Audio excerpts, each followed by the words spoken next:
Hello मेरे प्यारे दोस्तों, आज हम छत्तीसगढ़ का हरिराम पटेल जी का बुक पढ़ रहे हैं जो कि नया है 14th एडिशन।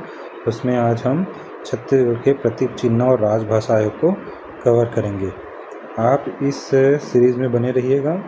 हम लोग इसमें इस बार पूरा छत्तीसगढ़ के हरिराम पटेल बुक का विशिष्ट अध्ययन है उसको पढ़ेंगे, साथ में रिवीजन भी करेंगे। ठीक है, इसके साथ ऑब्जेक्टिव भी करेंगे।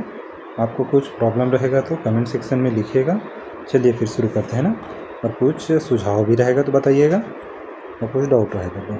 छत्तीसगढ़ का प्रतीक चिन्ह और राजभाषा एक देख लेते हैं। ठीक, छत्तीसगढ़ राज्य का गठन 1 नवंबर 2000 को 26वें क्रम के राज्य के रूप में हुआ है। राज्य के प्रतीक चिन्हों में राजकीय पशु, राजकीय पक्षी, राजकीय वृक्ष, राजकीय प्रतीक चिन्ह, राजकीय गमछा, राजकीय प्रतीक वाक्य, राजकीय गीत और राजकीय भाषा शामिल है। ठीक है, प्रतीक चिन्ह में देख लेते हैं। नाम, राजकीय पशु क्या है? वन भैंसा। और वैज्ञानिक नाम है इसका बुबालस बुबालिस। ठीक है, घोषणा कब? 2001 में। कहाँ का संरक्षण किया जा रहा है? उदयंती अभ्यारण्य और पामेड़ अभ्यारण्य। ठीक है, उदयंती अभ्यारण्य धमतरी और पामेड़ अभ्यारण्य बीजापुर।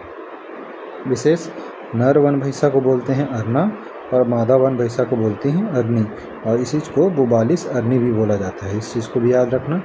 राजकीय पक्षी क्या है? पहाड़ी मैना है, ग्रेकुला रिलीजियोसा पेनिनसुलारिस। ठीक है, 2001 में घोषणा। संरक्षण कहाँ किया जा रहा है? कांकेर घाटी राष्ट्रीय उद्यान में। राजकीय वृक्ष साल या सरई, सोरिया रोबोस्टा। ठीक है, रोबोस्टा। और बस्तर को साल वनों का द्वीप कहा जाता है। साल वन पतझड़ वन है, इस चीज़ को भी याद रखना। प्रदेश में सर्वोत्तम किस्म के साल वन केशकाल घाटी कोंडागांव में। साल वन है ना, साल वन सर्वोत्तम किस्म के साल वन केशकाल घाटी कोंडागांव में पाए जाते हैं। एक बार और देख लेते हैं। राजकीय पशु वन भैंसा, राजकीय पक्षी पहाड़ी मैना, राजकीय वृक्ष साल या सरई।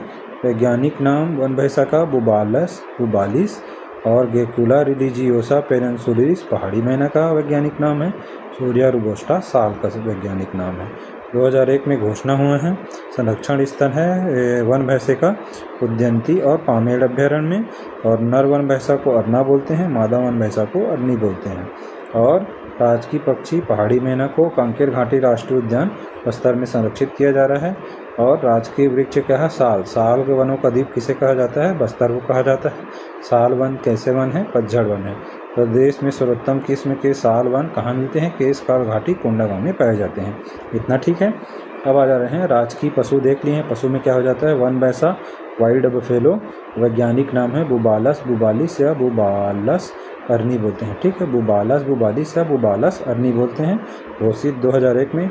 अन्य नाम, नर वन भैंसा को अरना और नर मादा वन भैंसा को अरनी, इसी से अरनी हुआ है। बुबालस अरनी या बुबालस बुबालिस। ठीक है, संरक्षण कहाँ दिया है? उदयंती और पामेड़ अभ्यारण्य और भैरमगढ़ अभ्यारण्य। पामेड़ और भैरमगढ़ दोनों बीजापुर में, उदयंती उदयंती हो जाएगा धमतरी में।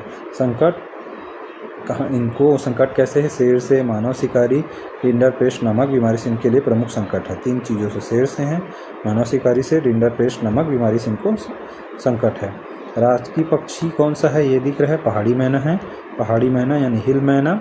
इनका वैज्ञानिक नाम है ग्रेकुला रिलीजियोसा पेनिनसुलारिस। घोषित 2001 में। संकेंद्रण कहाँ है? बस्तर संभाग में पूरा। ठीक है, तो कांकेर घाटी राष्ट्रीय उद्यान में इनका संरक्षण किया जा रहा है। ठीक है, राजकीय वृक्ष कौन सा है? तो वृक्ष में आ जाता है साल सरई। ठीक है, वैज्ञानिक नाम है क्या? सोरिया रोबोस्टा है। बस्तर के कोमलनार और मकनार क्षेत्र में ऊंचे ऊंचे साल वृक्ष पाए जाते हैं जो कि नेपाल के तराई के समान है। कहाँ? बस्तर को साल वनों का द्वीप भी किया जाता है, कहा जाता है। और बस्तर के कोमलनार और मकनार क्षेत्र में ऊंचे ऊंचे साल वृक्ष पाए जाते हैं जिसे नेपाल के तराई के समान है। प्रदेश में सर्वोत्तम किस्म की साल वन केशकाल घाटी कोंडागांव में पाए जाते हैं। बस्तर को साल वनों का द्वीप कहा जाता है। प्रकृति में साल वन कैसे है? पतझड़ वन है, और इनके प्रतिशत कितने हैं? 40.56% क्षेत्र में साल वन पाए जाते हैं। विशेष, राज्य के वनों की सर्वाधिक वृक्ष साल की पाई जाती है, 4056 सर्वाधिक वृक्ष साल की पाई जाती है। राज्य की आकृति कैसी है? तो समुद्री घोड़े माने सी हॉर्स, समुद्री घोड़े सी हॉर्स या हिप्पोकैम्पस के समान है, न कि हिप्पोपोटामस के समान नहीं है। हिप्पोकैम्पस माने समुद्री घोड़ा। 1905 में छत्तीसगढ़ का सर्वप्रथम मानचित्र स्वतः बना। कैसे संबलपुर को संबलपुर को बंगाल प्रांत में और छोटा नागपुर क्षेत्र को 5 रियासत को छत्तीसगढ़ में मिलाने से। 1905 में बंगाल भौगोलिक परिवर्तन के परिणाम से हुआ और 1998 में रेखा चित्र किन्होंने खींचा? पंडित सुंदरलाल शर्मा जी द्वारा स्पष्ट रेखा चित्र अपनी पांडुलिपि में खींचा गया। इसीलिए छत्तीसगढ़ के प्रथम स्वप्न दृष्टा कहे जाते हैं संकल्पनाकार। कल्पना डॉक्टर खूबचंद बघेल। राजकीय प्रतीक चिन्ह देख लेते हैं। यह है राजकीय प्रतीक चिन्ह, छत्तीसगढ़ शासन और सत्यमेव जयते। हो गए। तो छत्तीसगढ़ों से घिरा हुआ गोलाकार चिन्ह हरा रंग का होता है, ठीक है, जो कि इसके विकास की अदम्य क्षमताओं का है। मध्य में भारत का प्रतीक चिन्ह क्या है? अशोक स्तंभ लाल रंग का होता है। यह लाल रंग का छत्तीसगढ़ से घिरा हुआ गोलाकार चिन्ह क्या होता है? कीले, उसमें हरा रंग के होते हैं। मध्य भारत का प्रतीक अशोक स्तंभ लाल रंग का होता है। धान की बालियाँ सुनहरे रंग की होती है। ये धान की बालियाँ दिख रही है, सुनहरे रंग की होती है। ऊर्जा कैसी होते हैं? नीले रंग का होता है। नदियों को रेखांकित करती लहरें, नदियों को रेखांकित करते हुए लहरें ये तिरंगे के रंग में होती हैं। उपरोक्त तथ्य में शामिल किया किंतु साल वृक्ष नहीं है। छत्तीसगढ़ का प्रतीक चिन्ह को 4 सितंबर 2001 को राज्य शासन द्वारा स्वीकृति प्रदान की गई, जबकि हर्बल स्टेट घोषित किया गया 4 जुलाई 2001 को घोषित किया गया है 2001 को। ठीक है, प्रतीक चिन्ह को 4 सितंबर 2001 को और हर्बल स्टेट घोषित किया गया है 4 जुलाई 2001 को। मैंने हर्बल स्टेट पहले घोषित किया गया है, इस चीज़ को याद रखिएगा। राजकीय गमछा देख लेते हैं। 14 अक्टूबर 2021 को घोषित किया गया टसर सिल्क और खादी से कॉटन गमछा है। ठीक है, यह कॉटन का गमछा है जो कि टसर सिल्क और खादी से कॉटन गमछा है। 14 अक्टूबर 2021 को बुनाई सिवनी चांपा के बुनकरों द्वारा इसकी बुनाई की गई है। माप कैसे है? 84x24, लंबाई गुणित चौड़ाई, तो लंबाई 84 इंच है, चौड़ाई कितनी है? 24 इंच है। हो गया। और राजकीय पक्षी क्या है? इसमें पहाड़ी मैना है। राजकीय पशु वन भैंसा है, पक्षी और पशु दोनों है। पहाड़ी मैना, वन भैंसा। गोदना चित्रकारी है, इसमें अंकन किया गया है। बस्तर के प्रसिद्ध गौर मुकुट का अंकन किया गया है। मांदार का लोक नृत्य करते हुए लोक कलाकारों का बस्तर के प्रसिद्ध गौर मुकुट का है। गोदना चित्रकारी का है। राजकीय पक्षी पहाड़ी मैना, राजकीय पशु वन भैंसा, गोदना चित्रकारी, बस्तर के प्रसिद्ध गौर मुकुट का, मांदार का लोक नृत्य करते हुए लोक कलाकार का, धान की बाली का हल जोतते हुए किसान का, सरगुजा की पारंपरिक भित्ति चित्रकला का है। 7 चीज़ों का इसमें अंकन है। राजकीय पक्षी और पशु का है। हो गए। पक्षी पहाड़ी मैना, पशु वन भैंसा, गोदना चित्रकारी, बस्तर के प्रसिद्ध गौर मुकुट का, मांदार का लोक नृत्य करते हुए लोक कलाकार का, धान की बाली का हल जोतते हुए किसान का, सरगुजा की पारंपरिक भित्ति चित्रकला का। ठीक है, इन सभी चीज़ों का अंकन है। छत्तीसगढ़ महतारी प्रतिमा, यह है छत्तीसगढ़ की महतारी प्रतिमा।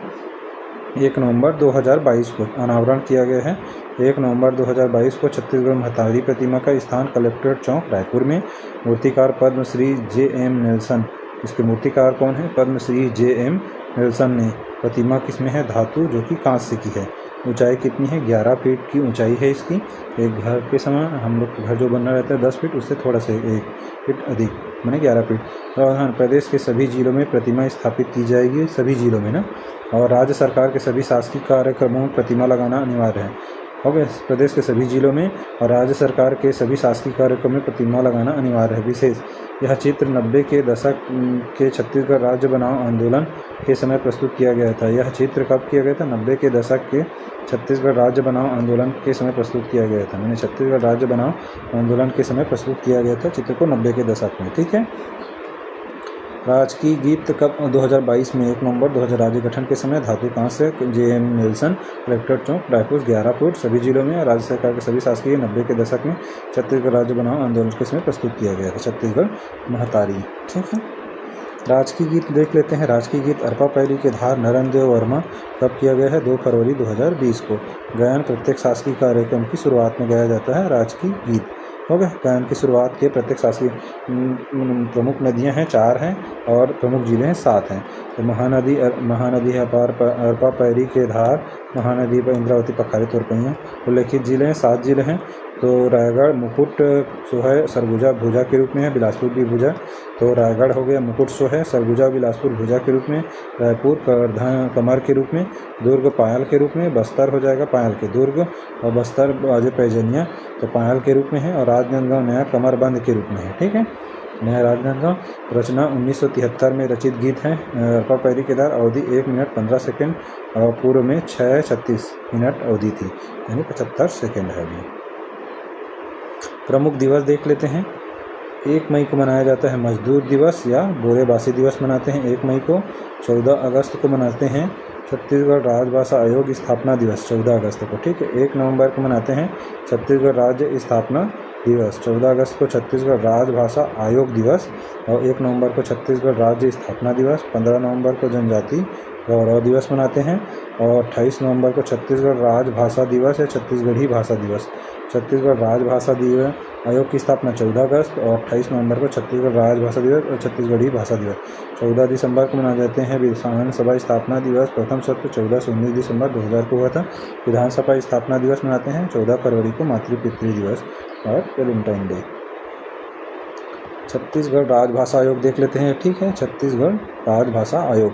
छत्तीसगढ़ राजभाषा आयोग छत्तीसगढ़ का एक महत्वपूर्ण संगठन है जो कि छत्तीसगढ़ी भाषा को भारतीय संविधान की 8वीं अनुसूची में एक विशेष दर्जा दिलाने जैसे बहुउद्देशित लक्ष्य पूर्ति हेतु अगस्त 2008 में गठित की गई थी छत्तीसगढ़ राजभाषा आयोग। इनके लिए निम्नलिखित विधायी प्रक्रिया हुई थी। विधेयक का नाम है छत्तीसगढ़ राजभाषा संशोधन विधेयक 2007 है। छत्तीसगढ़ राजभाषा संशोधन विधेयक 2007 विधेयक पारित हुआ था 28 नवंबर 2007 को, इसीलिए छत्तीसगढ़ राजभाषा दिवस राजभाषा का दर्जा प्राप्ति 28 नवंबर 1 साल बाद हुआ था। ठीक है, विधेयक पारित हुआ 28 नवंबर 2007 को, और 28 नवंबर को राजभाषा का दर्जे की प्राप्ति हुई है, लेकिन 2008 को।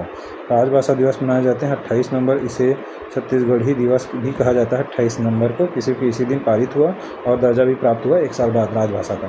राजभाषा दिवस 28 नवंबर को, दर्जा प्राप्त हुआ 2008 को। राजपत्र में प्रकाशन हुआ था 11 जुलाई 2008 को। छत्तीसगढ़ राजभाषा संशोधन अधिनियम 2007 राजपत्र में प्रकाशित हुआ था 11 जुलाई 2007-8 को प्रकाशित हुआ था जुलाई में, और नवंबर में दर्जा प्राप्त हुआ था। राजभाषा आयोग का गठन कब हुआ था? अगस्त 2008 में प्रथम बैठक हुई थी। आयोग का गठन कब हुआ था? अगस्त 2008 में प्रथम बैठक हुई थी 14 अगस्त 2008 को। कारोबारी बैठक, ठीक है, कारोबारी कार्यालय की स्थापना दिवस 14 अगस्त प्रतिवर्ष मनाया जाता है। कारोबारी बैठक के दिन कार्यालय स्थापना दिवस 14 अगस्त 2008। कार्यालय छत्तीसगढ़ राजभाषा आयोग शहीद स्मारक भवन रायपुर। कार्यालय का है छत्तीसगढ़ राजभाषा आयोग का नाम क्या है? शहीद स्मारक भवन रायपुर में है। ठीक है, छत्तीसगढ़ी राजभाषा आयोग के अध्यक्ष देते हैं पंडित सुंदरलाल शर्मा। श्यामलाल चतुर्वेदी प्रथम है, 2008 से 11 थे। दानेश्वर शर्मा द्वितीय है, 11 से 13 थे। डॉक्टर वी के पाठक तृतीय थे, 2016 से 18 थे। एक बार और देख लेते हैं। श्यामलाल चतुर्वेदी छत्तीसगढ़ राजभाषा के प्रथम है, दानेश्वर शर्मा द्वितीय थे, 11 से 13 थे। डॉक्टर वी के पाठक तृतीय थे, 2016 से 18 थे, बीच में गैप था। छत्तीसगढ़ राजभाषा के उद्देश्य और लक्ष्य क्या है? राजभाषा छत्तीसगढ़ी को राजभाषा को संविधान की 8वीं अनुसूची में दर्जा दिलाना। छत्तीसगढ़ी राजभाषा को संविधान की 8वीं अनुसूची में दर्जा दिलाना। छत्तीसगढ़ी भाषा को राजकाज की भाषा के रूप में उपयोग में लाना। ठीक है, त्रिभाषी भाषा के रूप में विभिन्न कक्षाओं के पाठ्यक्रम में शामिल करना। त्रिभाषी पहले छत्तीसगढ़ी राजभाषा को संविधान की 8वीं अनुसूची में दर्जा दिलाना। छत्तीसगढ़ी भाषा को राजकाज की भाषा के रूप में उपयोग में लाना। त्रिभाषी भाषा के रूप में विभिन्न कक्षाओं के पाठ्यक्रमों में शामिल करना। त्रिभाषी भाषा के रूप में विभिन्न कक्षाओं के पाठ्यक्रमों में शामिल करना। छत्तीसगढ़ राजभाषा आयोग द्वारा संचालित योजनाएं दो हैं, माई कोठी और बीझा। कोठी में क्या करते हैं? संग्रहित करते हैं। छत्तीसगढ़ी भाषा संबंधित पुस्तकों को क्रय कर संग्रहित करने की योजना है माई कोठी योजना। उद्देश्य छत्तीसगढ़ राजभाषा आयोग में छत्तीसगढ़ या छत्तीसगढ़ी से संबंधित किसी भी भाषा की पुस्तकों को क्रय कर संग्रहित करने की योजना इसका उद्देश्य है। छत्तीसगढ़ राजभाषा आयोग में छत्तीसगढ़ या छत्तीसगढ़ी से संबंधित किसी भी भाषा की पुस्तकों को क्रय कर संग्रहित करने की योजना है माई कोठी योजना। और बीझा योजना या फिर बीझा कार्यक्रम, छत्तीसगढ़ी की लुप्त होते हुए शब्दों को संग्रहित करने हेतु बीझा योजना प्रारंभ किया गया। छत्तीसगढ़ी के लुप्त होते हुए शब्दों को संग्रहित करने हेतु एक बीझा योजना प्रारंभ किया गया है। उद्देश्य प्रचलन से बाहर हो रहे छत्तीसगढ़ी शब्दों, लुप्त होते शब्दों को संग्रह करने और प्रचलन में लाने की योजना। संग्रह करने और प्रचलन में लाने की योजना है। ठीक है। उसके बाद देख लेते हैं नए सार्वजनिक अवकाश घोषणा छत्तीसगढ़ सरकार द्वारा। ठीक, उद्देश्य क्या है? ग्रामीण संस्कृति के संरक्षण के लिए इसका उद्देश्य है नए सार्वजनिक अवकाश छत्तीसगढ़ शासन में ग्रामीण संस्कृति के संरक्षण के लिए नए सार्वजनिक अवसर है 30 त्योहारों पर। त्यौहार होली हरेली दिया जाता है सावन अमावस्या में, सावन अमावस्या के दिन विश्व आदिवासी दिवस मनाया जाता है 9 अगस्त के दिन। हरतालिका तीज भाद्रपद के शुक्ल पक्ष की तृतीया को। भक्त माता कर्मा जयंती मनाया जाता है चैत्र कृष्ण पक्ष एकादशी को। भक्त माता कर्मा जयंती चैत्र कृष्ण पक्ष एकादशी को मनाया जाता है चैत्र में। भक्त माता कर्मा जयंती चैत्र कृष्ण पक्ष एकादशी। छठ पूजा कार्तिक शुक्ल पक्ष षष्ठी। छठ पूजा कार्तिक शुक्ल पक्ष षष्ठी को मनाया जाता है। छेरछेरा या शाकंभरी जयंती पौष पूर्णिमा के दिन दोनों के लिए। गोवर्धन पूजा कार्तिक शुक्ल पक्ष के दिन मनाया जाता है। और चेड्री चंड सिंधी समाज के लिए मनाया जाता है। चेड्री चंड रामनवमी मनाया जाता है चैत्र शुक्ल पक्ष नवमी को। ठीक है। 9 सरकारी अवकाश कौन सा? हरेली सावन और विश्व आदिवासी 9 अगस्त को। हरतालिका तीज हो जाएगा भादो के शुक्ल पक्ष की तृतीया को मनाया। भक्त माता कर्मा जयंती मनाया जाता है चैत्र कृष्ण पक्ष एकादशी को। और छठ पूजा मनाया जाता है कार्तिक शुक्ल पक्ष षष्ठी को। छठ का दिन कार्तिक में शुक्ल पक्ष षष्ठी को। छेरछेरा या शाकंभरी पौष माह की पूर्णिमा को मनाया जाता है। गोवर्धन पूजा मनाया जाता है कार्तिक शुक्ल पक्ष को मनाया जाता है। हो गया। चेड्री चंड सिंधी समाज द्वारा मनाया जाता है। रामनवमी चैत्र शुक्ल पक्ष नवमी को। हो गया। और चैत्र में ही कृष्ण एकादशी को भक्त माता कर्मा जयंती और चैत्र के शुक्ल पक्ष नवमी को रामनवमी। नवा रायपुर अटल नगर कैसा स्थान है? राखी गांव या कुठेरा भाटा गांव का पुनर्वास कर बनाया गया है। राखी गांव और कुठेरा भाटा। राखी गांव कुठेरा भाटा गांव का पुनर्वास कर बनाया। क्षेत्रफल 80-13 वर्ग कितने हैं? 8,013 हेक्टेयर में इसका 8,013 मैंने 8,000। नवा रायपुर अटल नगर इसलिए नियोजित शहर है। भारत का चौथा नियोजित शहर है। पहला हो जाएगा चंडीगढ़ गांधीनगर और भुवनेश्वर नवा रायपुर। ये चंडीगढ़ गांधीनगर भुवनेश्वर और ये नवा रायपुर। चंडीगढ़ गांधीनगर भुवनेश्वर और नवा रायपुर। नामकरण नया रायपुर 2014 में 4 साल बाद हुआ। 2018 में अटल नगर 21 अगस्त को। फिर नवा रायपुर अटल नगर 2019 को। ठीक है। पहले हुआ नया रायपुर 2014 में, 4 साल बाद 21 अगस्त 2018 को अटल नगर के बाद नवा रायपुर अटल नगर 2019 में। हो गई। राजधानी छत्तीसगढ़ की राजधानी नवा रायपुर है। पेयजल आपूर्ति महानदी के टीला नामक बांध से। महानदी के टीला नामक बांध से पेयजल की आपूर्ति किया जाता है। स्मार्ट सिटी में रायपुर बिलासपुर नवा रायपुर अटल नगर, रायपुर नवा रायपुर अटल नगर और बिलासपुर है। प्रशासनिक भवन महानदी मंत्रालय या सचिवालय भवन का नाम इंद्रावती भवन नवा रायपुर में। संचालनालय निर्देशालय विभागाध्यक्ष भवन। संचालक या निर्देशालय या विभागाध्यक्ष भवन का नाम है इंद्रावती। ठीक है। नवा रायपुर में शैक्षणिक संस्थाएं नवा रायपुर में IIT IIT doctor Shyama Prasad Mukherjee के नाम पर नवा रायपुर में है। HNLU हिदायतुल्लाह राष्ट्रीय विधि विश्वविद्यालय हिदायतुल्लाह नेशनल लॉ इंस्टीट्यूट उपरवाड़ा नवा रायपुर में है। ठीक है। IIM नवा रायपुर में है। ठीक। IIT हिदायतुल्लाह राष्ट्रीय विधि विश्वविद्यालय उपरवाड़ा नवा रायपुर में है। जंगल सफारी का नाम है नंदनवन जंगल सफारी यही है। पुरखौती मुक्तांगन उपरवाड़ा नवा रायपुर में है। ठीक है। जंगल सफारी नंदनवन जंगल सफारी वही है। पुरखौती मुक्तांगन उपरवाड़ा नवा रायपुर में है। पार्क में कौन कौन सा पार्क है? IT पार्क है, साइंस पार्क है। ठीक है। नवा रायपुर में इलेक्ट्रॉनिक मैन्युफैक्चरिंग पार्क है। IT science electronic manufacturing. James and jewellery park says परियोजना के तहत PPP मॉडल पर। James and jewellery park says परियोजना के तहत PPP मॉडल पर। लॉजिस्टिक पार्क है नवा रायपुर में। फार्मास्यूटिकल पार्क प्रस्तावित है। ठीक है। 6 park IT science electronic manufacturing park, James and jewellery park says परियोजना के तहत PPP मॉडल पर। लॉजिस्टिक पार्क है। फार्मास्यूटिकल पार्क प्रस्तावित है। ठीक है। ट्रेड सेंटर में डॉक्टर श्यामा प्रसाद मुखर्जी के नाम पर तूताग्राम नवा रायपुर दिल्ली के प्रगति मैदान के तर्ज पर ट्रेड सेंटर कहा जा रहा है। नवा रायपुर में डॉक्टर श्यामा प्रसाद मुखर्जी के नाम पर ट्रेड सेंटर, ट्रेड माने व्यापार, सेंटर के नाम पर डॉक्टर श्यामा के नाम पर ट्रेड सेंटर तूताग्राम नवा रायपुर में दिल्ली के प्रगति मैदान के तर्ज पर। ठीक है। यहीं पर इसको समाप्त करते हैं, फिर इसका अगला क्लास होगा। चलिए, अच्छा लगे तो लाइक करिएगा, सब्सक्राइब करिएगा, अपने दोस्तों को भी शेयर करिए, और कुछ सजेशन हो इस क्लास में किस तरह से और कुछ चेंजेस कर सकते हैं उसके बारे में भी कमेंट सेक्शन में लिखिएगा। चलिए, धन्यवाद।